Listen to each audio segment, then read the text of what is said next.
Dios te bendiga, que la gracia y la paz de nuestro Señor Jesucristo sea contigo, sea con tu familia, y que en el nombre del Señor Jesucristo seamos fortalecidos en estos días. Amados hermanos, amados amigos, es un placer estar con ustedes otra vez. Quisiera ir inmediatamente a la palabra de Dios para seguir encontrando en ella la fortaleza que tú y yo necesitamos para estos días, ¿no es cierto? Quisiera invitarte al libro de los Hechos, el capítulo 12, y vamos solo a leer los primeros 5 versos, aunque vamos a estar haciendo referencia a todo el capítulo, a esta historia que se está desarrollando, cuando una nueva ola de persecución viene sobre la iglesia, cómo Dios responde para empoderar su iglesia y darle la victoria. Así que el libro de los Hechos, capítulo 12, versos del 1 al 5, dice así la palabra de nuestro Dios. En aquel mismo tiempo el rey Herodes echó mano a algunos de la iglesia para maltratarles y mató a espada a Jacobo, hermano de Juan. Y viendo que esto había agradado a los judíos, procedió a prender también a Pedro. Entonces eran entonces los días de los panes sin levadura, y habiéndole tomado preso, le puso en la cárcel, entregándole a 4 grupos de 4 soldados cada uno para que le custodiasen. Y se proponía sacarle al pueblo después de la Pascua. Así que Pedro estaba custodiado en la cárcel, pero la iglesia hacía sin cesar oración a Dios por él. Vamos a orar. Oh Padre, gracias que en medio de cualquier tormenta, en medio de cualquier tempestad, la iglesia está segura en la torre protectora de tu presencia y de tu poder. Y Señor, gracias que tú eres como un faro que infunde claridad y luz aún en los momentos más oscuros de nuestra vida. Tu presencia trae fortaleza, tu amor nos arropa, tu misericordia, Señor, nos trae alientos y encontramos nuevas fuerzas en la persona gloriosa de nuestro Rey Jesús. Así que tú que sabes lo que mis hermanos están viviendo en cada momento, en cada situación, tú que eres fiel porque nos has dado un pacto inquebrantable, háblanos ahora y trae fe, esperanza y fortaleza a nuestras vidas. Y no importa lo que estemos pasando, Señor, levántanos y ayúdanos a mirar al futuro con optimismo, con fe y con esperanza, porque sabemos que no está en las manos del enemigo de nuestras almas, sino en las manos de un Dios que nos favorece y que nos va a sacar de donde estemos para ponernos en alto y exaltar y glorificar su nombre mientras lo hace. Así que a ti sea la gloria, la honra y el poder, Padre Celestial, y también a nuestro amado Señor Jesús, en cuyo nombre te lo pedimos todo. Amén, amén y amén. Nosotros estamos aquí en el condado de Queens de la ciudad de Nueva York, y no lejos de aquí está la isleta, realmente no es una isla, pero está Long Island. Y en la punta casi extrema de Long Island, en un lugar que se llama Montauk, hay un faro de luz. Y es un faro hermoso, es casi un lugar histórico. Y lo cierto es que aunque hoy día los faros ya no tienen la importancia que tuvieron en el siglo XVIII y XIX, cuando los barcos en medio de las tormentas anhelaban ver aquella luz que les daba esperanza de que estaban cerca de la costa. Hoy, con todas las invenciones de la tecnología, los satélites de posición global y que nos ayudan a llegar a los lugares, los faros no se necesitan tanto, pero en aquellos días los faros eran indispensables. Y yo quiero decirte en este momento, en este tiempo que tenemos juntos, que nosotros tenemos un faro que aún en la tormenta más densa nos da esperanza, trae nuevos bríos, nos da una nueva fortaleza, y ese faro es la oración. Dios nos ha dado esa poderosa arma para que en medio de conflictos espirituales tú y yo podamos agarrarnos a través de la oración y crear un canal a través del cual Dios puede bendecirnos, sustentarnos, protegernos y guardarnos de todo mal. Y en esta hora nosotros dependemos de esa maravillosa herramienta. Y es maravillosa no solamente porque es efectiva, es maravillosa porque nos conecta con la presencia del Dios que trae paz, sosiego, esperanza, fortaleza y gozo a nuestras vidas cuando buscamos su rostro. Fíjate lo que está sucediendo en la iglesia primitiva. Ya por algún tiempo han pasado 15 años desde aquel día glorioso en el día de Pentecostés, cuando el Espíritu Santo descendió sobre la iglesia. Y por supuesto, desde ese día la vida de la iglesia no fue la misma. Tú sabes que cambió radicalmente. Y han sido días de gloria, han venido olas de persecución intermitentes, pero aún en medio de ellas Dios levanta su iglesia, fortalece su iglesia, aun cuando la dispersa, lo hace con propósito para extender su reino. Y ahora el evangelio está llegando a todas las partes del Imperio Romano. Se están levantando iglesias poderosas como en Antioquía, pero también el mundo gentil está siendo alcanzado por el evangelio de Jesucristo. Oh, la iglesia está en su mejor momento. Y es entonces cuando el enemigo vuelve a levantar una ola de persecución.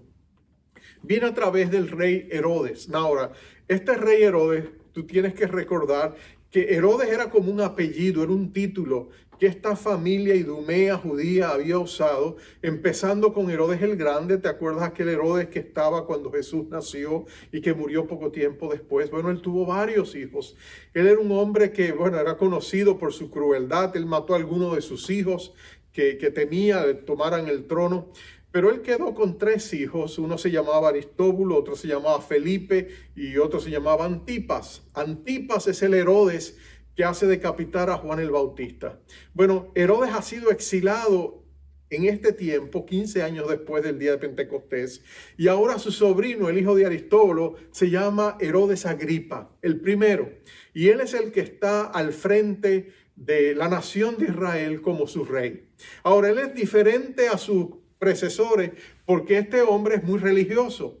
Él quiere vivir la vida judía, él quiere guardar la ley, él quiere agraciarse con los líderes religiosos judíos. Y la historia nos dice que era una persona que, aunque política, era muy astuta, pero era también comprometida con la religión judía. Así que cuando él llega a la escena, él se da cuenta que arrestar a los discípulos agrada al liderazgo judío, y él no se detiene ahí. Él toma a Santiago. ¿Te acuerdas de Santiago, el hermano de Juan, el hijo de Zebedeo y María? Y él lo hace decapitar. Es interesante que la muerte de Santiago debe haber sacudido a la iglesia, porque él es el primer apóstol que va a morir como mártir. Esteban ya había muerto unos años atrás, 10 años atrás, pero Esteban no era un apóstol. Este es el primero de los 12 que va a morir una muerte violenta, por lo menos así nos lo muestran las Escrituras. Ahora, es interesante que si los discípulos habían pensado que los apóstoles nunca iban a morir, sabíamos que eso no era así, porque Jesús le había dicho al mismo Santiago que el día iba a llegar en que su vida sería derramada también. Él tomaría del cáliz, de la copa del martirio. Si ustedes recuerdan la escena en los evangelios, es cuando la mamá de Santiago y de Juan va donde Jesús y aboga por ellos para que Jesús le dé los tronos. Lo siente uno a su derecha y uno a su izquierda. Y Jesús le dice: eso no es mío darlo, el Padre lo tiene bajo su potestad. Y los demás discípulos se enojan con ellos, ¿te acuerdas? Pero lo interesante es que Santiago le dice: Señor, y Jesús le dice: ¿ustedes están dispuestos a tomar de la copa que yo tengo que tomar? La copa de aquella agonía que él tenía que pasar camino al Calvario. Y ellos, sin saber lo que están diciendo, Santiago le dice: claro que sí. Y Jesús le dice: bueno, Santiago, tú vas a tomar de esa copa, pero este no es el momento. Bueno, ahora ha llegado el momento. Y la vida de Santiago es derramada delante de Dios como una ofrenda, como una libación agradable a Dios. Dios lo permite en su soberanía. Es la hora de glorificar a Santiago. Pero es interesante que el historiador Eusebio relata algunos detalles de lo que pasó, y en sus registros históricos, en sus anales históricos de la historia de la iglesia, él comenta esta historia. No sabemos, porque no sabemos si no está en la Biblia, pero lo que él dice es que cuando él lo arrestaron, lo encadenaron a un soldado. Y Santiago compartió el evangelio con este soldado, y cuando llegó la hora de decapitar a Santiago, el soldado que estaba con él le dijo: no, yo también creo lo mismo que él ha creído. Y los dos murieron. En otras palabras, Santiago hasta el mismo final estaba proclamando el evangelio de Jesucristo. Ahora, Pedro también es arrestado después de esto y es puesto en prisión. Y la iglesia está preocupada. Ya perdieron a un apóstol, Pero Pedro tiene una posición estratégica. Él tenía las llaves del reino. ¿Te acuerdas las llaves que él usó en el día de Pentecostés? Las llaves del reino que él abrió para abrir la puerta en la casa de Cornelio a los gentiles. La vida de la iglesia gira alrededor de Pedro en gran medida en este momento, aunque nadie era indispensable. Pero vemos que el favor y la vida de Pedro significaba tanto para la iglesia. Así que la iglesia ora incesantemente, como sin duda oraron por Santiago, pero ahora oran por Pedro y le piden a Dios que le ayude. La iglesia está sumida en una tormenta, ha venido una ola de oscuridad sobre la iglesia, pero la iglesia sabe a dónde tiene que ir. En tiempos de prueba tú y yo sabemos a dónde tenemos que ir. Tenemos que ir a Dios, porque cuando tú y yo vamos a Dios, ahí estamos seguros. En tiempos de oscuridad como los que estamos viviendo en esta pandemia, la iglesia tiene que orar. La pregunta no es si tenemos que orar, sino cómo debemos orar. Y aquí es donde la iglesia de Jerusalén nos da unas pautas que debemos entender. Lo primero que yo quisiera dejarte saber es que en tiempos de prueba, orar es escuchar. En otras palabras, en todo lo que se está viviendo, Dios está hablando. Y aunque no lo veamos abiertamente tras bastidores, Dios está hilvanando sus propósitos, cumpliendo sus promesas. Dios está obrando cuando humanamente hablando en lo natural pareciera que no. Y a veces los cristianos nos desanimamos. Y decimos, pero Señor, ¿qué está pasando? ¿Por qué has permitido esto? ¿Por qué permites lo otro? Señor, mira lo que está pasando. Miramos a nuestra ciudad de Nueva York ahora tan devastada, tan desolada. Muchas veces miramos en las partes que antes eran turísticas, en el Manhattan, y vemos todo lo que está pasando. Y a veces nos desanimamos y decimos, Señor, ¿pero qué va a pasar con esta ciudad? Pero yo te digo, en el nombre de Jesús, no mires lo natural. Dios está obrando tras bastidores. Él está permitiendo ciertas cosas, pero Dios va a levantar su iglesia, va a levantar lo que Él va a hacer. Los propósitos de Dios para esta ciudad siguen adelante, pero tienes que mirar más allá de lo natural y conectarte a Dios y escuchar lo que Dios está diciendo a la iglesia. Tú y yo a veces pensamos que orar es un monólogo, que es venir a Dios y decirle a Dios lo que Él tiene que hacer. Pero mientras más tú oras, tú llegas a descubrir que orar no es un monólogo, es una conversación. Y que cuando tú hablas con Dios, Dios también te habla a ti. Y que a veces los momentos más oscuros es cuando más tú necesitas escuchar la voz de Dios. Eso le pasó a un hombre llamado Roberto McFarlane. Él era un hombre de negocios que había empezado una agencia de seguros y la había puesto en las manos de su socio. Algo pasó con su socio, él tiene que retirarse y ahora toda la responsabilidad cae sobre este hombre cristiano que ama a Dios, pero que no sabe absolutamente mucho acerca de este negocio de vender seguros. Él está en California y está desesperado, todo se le está viniendo, está abrumado de problemas, su nivel de estrés está en los cielos. Y llega un momento en que él no sabe qué va a hacer. Tiene una multitud de problemas. Él se puso y contó y tenía 22 situaciones que tenía que resolverlas y tenía que resolverlas ya. Y él no sabía por dónde empezar. Estaba desesperado. Él dice que va manejando en una autopista en un día lluvioso y está abrumado. Y de pronto él siente la urgencia de hacer un desvío y estacionarse. Y sin pensarlo dos veces, él no se explica cómo él hace exactamente eso. Él se sale del desvío, se pone allá, se pone a pensar y dice, ¿qué voy a hacer con esto? ¿Qué voy a hacer con lo otro? ¿Qué voy a hacer con este problema? Y de pronto siente que el mundo se le está viniendo encima. Y está desesperado, su presión arterial, él piensa que está en las nubes. Él dice, Dios mío, y en ese momento dice que él escucha la voz de Dios. El Espíritu Santo está hablándole. Y lo que él escucha que Dios le dice es esto. Él dice que la voz de Dios le dice, muchas veces mi hijo enfrentó grandes situaciones desesperantes, más de lo que tú te imaginas. Pero en esos momentos él me traía todo a mí. ¿Por qué no haces tú lo mismo? Y en ese momento él sintió que el cielo le estaba abriendo una ventana, una puerta. Y Dios lo está invitando a traerle todos sus problemas, traerle todas sus cargas. Y dice que en ese momento él le abre su corazón a Dios y se descarga. Él dice que está hablando con Dios, le derrama su corazón. Más tarde él va a decir, bueno, en cuestión de horas y de pocos días, los 22 problemas que yo había enumerado se habían solucionado. algunos de ellos inexplicablemente, como si alguien estuviera obrando a mi favor. Y es que la oración siempre comienza cuando nosotros abrimos nuestro corazón y nuestro espíritu al Dios que constantemente nos quiere hablar. Lo dice Lloyd John Ogilvie. Ogilvie fue capellán del Senado de Estados Unidos. Y él dijo esto acerca de la oración. Él dijo, la oración comienza con Dios. Nuestro deseo, necesidad de orar es el resultado de su llamado a orar. Él tiene algo que decirnos. Nuestra responsabilidad es escuchar lo que Él quiere darnos para nuestros problemas y para nuestro potencial.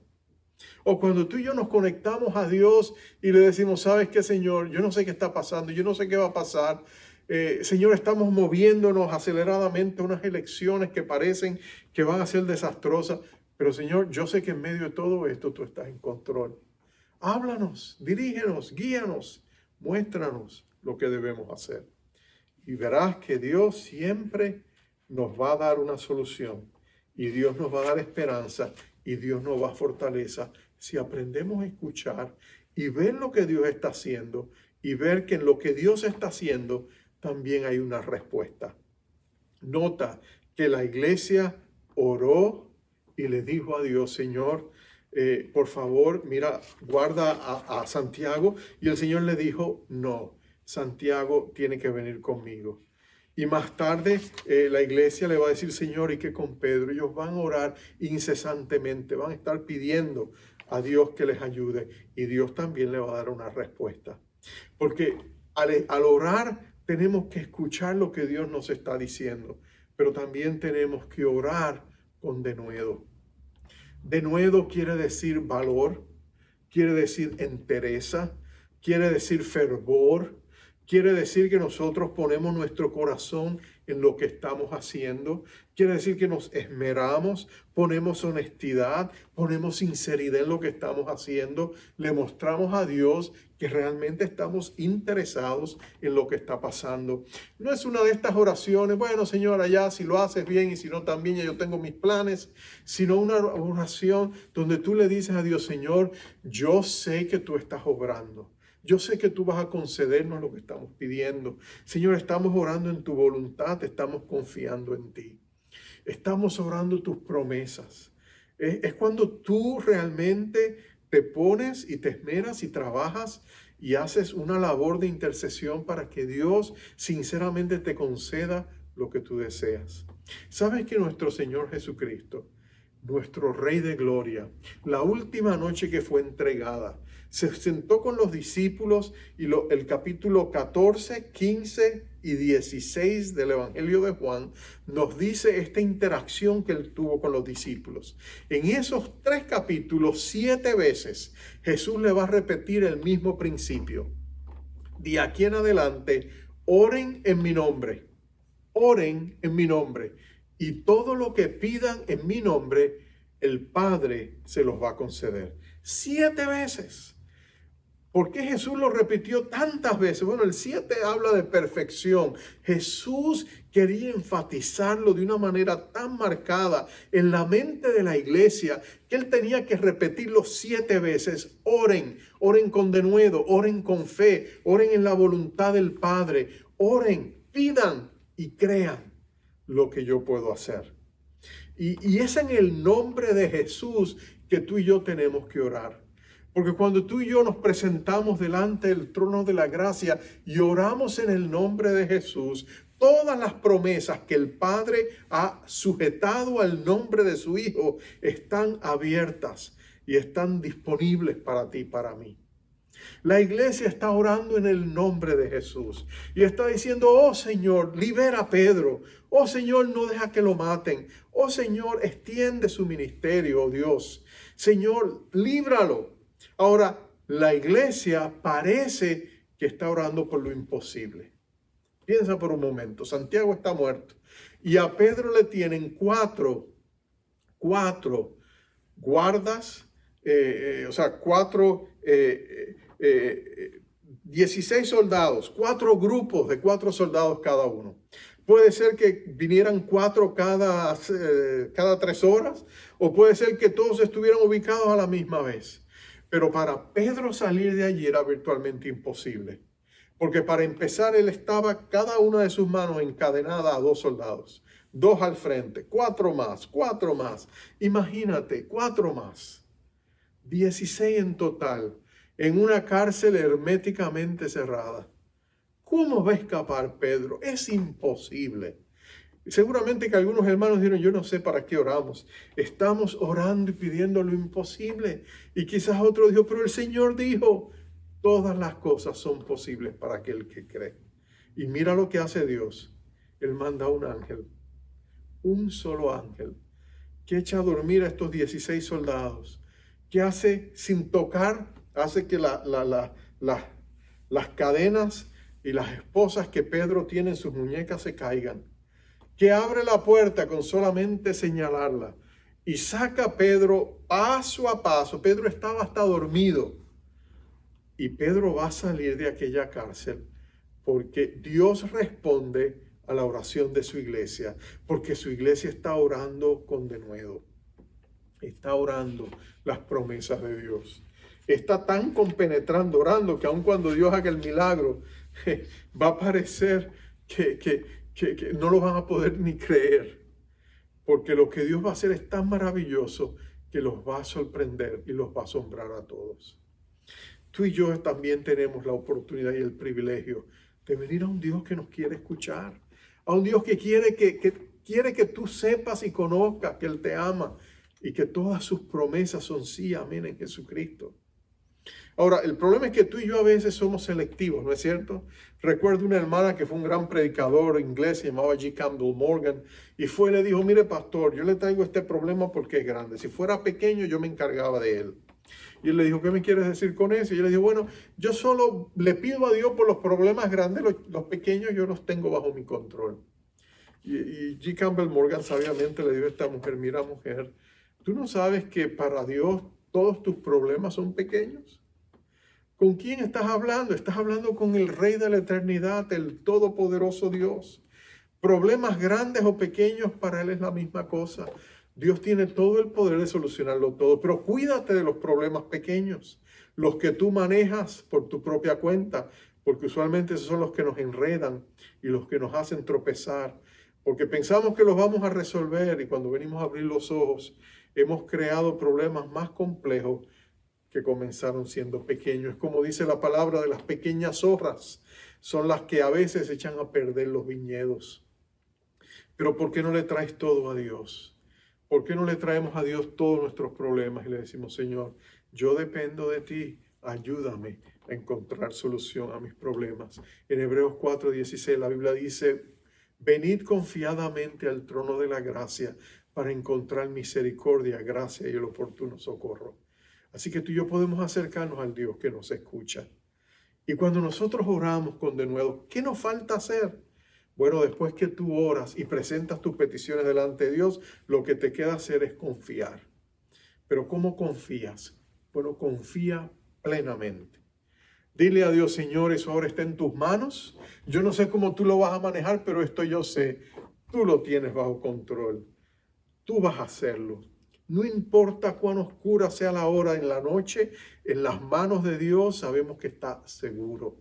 Sabemos que Dios va a venir y no se va a retardar. En el libro de Isaías, en el capítulo 50, hay un verso que siempre me ha inspirado.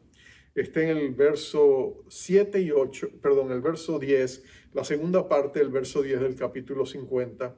Allí dice Isaías, el que anda en tinieblas y carece de luz, confíe en el nombre de Jehová y apóyese en su Dios. Mira qué precioso es eso. Dice, el que está en tinieblas y carece de luz. En otras palabras, alguien que no sabe para dónde tomar, que no sabe, hay un sentido de impotencia en lo que podemos hacer. Pero mira lo que dice Dios, cuando la situación está en su peor momento, ahí es donde tú dices, Señor, yo confío en ti. ¿Sabes que a Dios, las palabras que a Dios más le agrada escuchar, escúchame, las palabras que Dios más se agrada de escuchar, es cuando tú y yo venimos delante de Él y le decimos, Señor, en ti confío. David lo decía en el Salmo 56, en el verso 3, en el día que temo, 57:3 dice, en el día que temo, yo en ti confío. En el día que temo, yo en ti confío. Y es cuando nosotros descargamos nuestra confianza en Dios, cuando Dios se agrada de honrar nuestra fe. Y Dios siempre va a obrar pensando en nuestros mejores intereses y en nuestro sumo bien, y no siempre nos va a dar la respuesta y hará las cosas como tú y yo mejor pensamos, pero tú puedes confiar en su corazón, porque Él siempre tendrá tus mejores intereses en mente. Por eso es que Isaías en el verso 7 y 8 dice, porque Jehová el Señor me ayudará, por tanto no me avergoncé. Por eso puse mi rostro como un pedernal y sé que no seré avergonzado. Cercano está de mí el que me salva. ¿Quién contenderá conmigo? Pondré mi rostro como un pedernal. Eso te habla de denuedo. El pedernal era una piedra dura que se usaba para crear las puntas de las lanzas y de las flechas. Era dura, casi prácticamente irrompible. Y eso es precisamente lo que Dios quiere. Quiere que tú pongas tu rostro delante de Dios y aunque el mundo se esté cayendo en pedazos, tú le dices, no, Señor, yo confío en ti. Yo sé en quién he creído. Yo sé quién me sustentará. Yo sé que tú estarás conmigo. Nota que la iglesia ahora, en la casa de Juan Marcos y su madre María, la iglesia está orando y seguramente en muchas otras casas. Ahí los cristianos reunidos en grupos pequeños orando incesantemente delante de Dios. Pero después que Pedro es liberado y se encuentra en la calle y el ángel se va y él abre los ojos y dice, esto no era un sueño, esto era una realidad. Nota que Pedro va corriendo a casa de Juan Marcos. Toca incesantemente en la puerta. Y la gente, sale una jovencita y va y le abre la puerta. Y cuando le ve, vuelve y se la cierra y dice, esto no puede ser. Y viene corriendo y le dice a los hermanos, Pedro está allá afuera. Y dice, ¿por qué no le abriste? Es que del susto ella pensó que a lo mejor no era Pedro, ya lo habrían matado, sería el fantasma. Imagínate el espíritu de Pedro, pensaba ella. Pero nota que cuando ellos vienen es Pedro. Y Pedro le dice lo que ha pasado y cómo el Señor les ha liberado. Y entonces Pedro tiene que salir y va a salir de Jerusalén y saldrá y llegará hasta Roma. Y eventualmente allá en Roma llegará también el día de su coronación, donde él partirá como un mártir para estar con Jesús. Pero mira todo esto. Pedro era inmortal hasta que el propósito de Dios se cumpliera en su vida. Déjame decirte, amado creyente, la mano de Dios está contigo. Tú no te has escapado de Dios. Tu suerte no ha pasado delante de su vista. El Señor está contigo como poderoso gigante. Dios te ama. Él es fiel. Él te va a ayudar. Aunque ahora la situación esté un poco amarga o como dicen en mi país, aunque la piña esté agria, espera. Dios va a obrar y Dios va a mover su mano porque Dios es fiel. Dios es bueno. Dios te ama. Aún los cabellos de tu cabeza han sido contados. Y Dios sabe exactamente el propósito que tiene para ti. Estamos viviendo en Estados Unidos tiempos un poco adversos. Nos estamos moviendo rápidamente hacia las elecciones de noviembre 3. Y hay tensión y hay ansiedad. Y en la mente de muchas personas la pregunta es, ¿qué va a pasar con la pandemia, con la política, con la violencia que a veces se ve en las calles? Y lo que yo te puedo decir es esto: Dios va a cumplir su propósito. Él va a permitir que el mal se demuestre. Él va a permitir que las cosas sean reveladas. Dios va a permitir que cosas que están escondidas salgan a la luz. Dios va a hacer claro a la vista de toda la nación norteamericana qué es lo que deben hacer y dónde deben estar puestos sus ojos. Pero todo lo que va a suceder, aún lo que pueda suceder después de las elecciones, se va a ver violencia en las calles, como algunos dicen, no importa. Dios va a permitir que todo pase, pero su propósito va a quedar establecido. Y su propósito tiene que ver con una iglesia que Él ha prometido venir a reanimar y reavivar y fortalecer y restaurar y renovar para gloria de su nombre. Así que tú y yo sabemos que esta tormenta va a pasar. Y si nosotros mantenemos puesta la mirada en el faro de nuestra salvación, en el Señor Jesucristo, tú y yo vamos a ser fortalecidos, tú y yo vamos a ser preservados, vamos a ser cuidados por el poder que hay en su nombre. Así que no importa lo que esté pasando, tú mira a Jesús. Y no mires las olas, mira a Jesús. Y Jesús te guardará y se glorificará en ti y en la vida de su iglesia. Así que ánimo, seamos fuertes, valientes y oremos. Busquemos escuchar la voz de Dios, oremos con denuedo y confiemos plenamente en que Dios está en control y sabe lo que Él está haciendo. Así que vamos al trono de la gracia en este instante y vamos a orar a favor de su iglesia, a favor de tu familia, a favor de tu vida, y vamos a recibir y prepararnos a recibir la bendición de Dios. Oremos. Padre amado, en este momento tú sabes lo que cada uno de nosotros y nuestros hogares necesitan. Y por eso, Señor, nos acercamos a tu trono de gracia para recibir misericordia, para recibir gracia, para recibir el oportuno socorro. Y por eso abrimos nuestras vidas, nuestros corazones y nuestras manos y nos preparamos para recibir de ti. Padre, en estos momentos algunos de nosotros necesitamos paz. Nuestros corazones están inquietados, hay ansiedad. Oh Padre, reprende ese espíritu de temor, échalo fuera de nuestras vidas y reemplázalo con tu paz, con esa serenidad que viene de saber de que estamos en tus manos y el maligno no puede tocarnos. Algunos de nosotros, Señor, necesitamos perdón. Necesitamos que nuestros corazones sean traídos una vez más al trono de tu gracia para recibir misericordia, perdón y poder para vivir la vida que te agrada. Y en esta hora la recibimos en el nombre de Jesús. Señor, algunos de nosotros necesitamos pureza. Tenemos luchas, batallas, pero nos acercamos a ese trono de gracia y decimos, oh Señor Jesús, tú eres nuestro santificador. Danos pureza, reprende la oscuridad. Danos el temor de Jehová, Señor, que aborrece el mal. Y danos victoria sobre nuestros enemigos. Oh Padre, en esta hora algunos de nosotros necesitamos provisión. Estamos necesitados quizás de alimentos, de casa, de comida, lo que sea.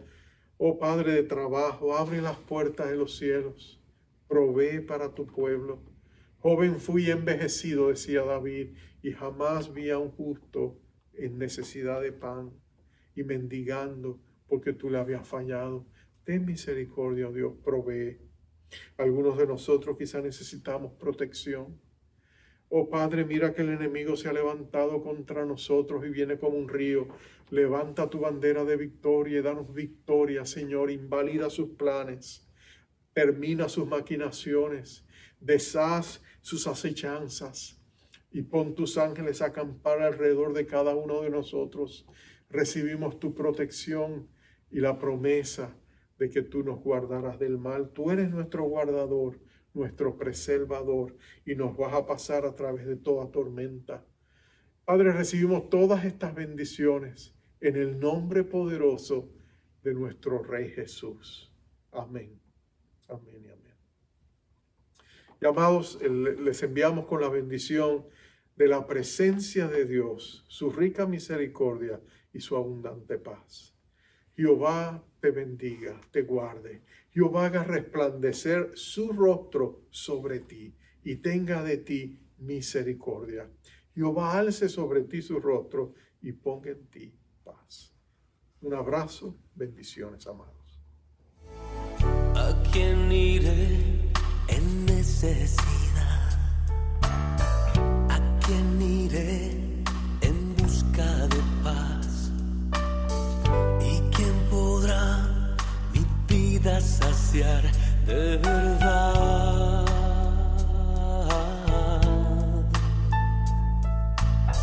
¿Quién más tendrá de mi compasión y entenderá mi corazón? ¿Quién cambiará mi eternidad sino tú, Jesús? Cristo, ¿a dónde más podría ir?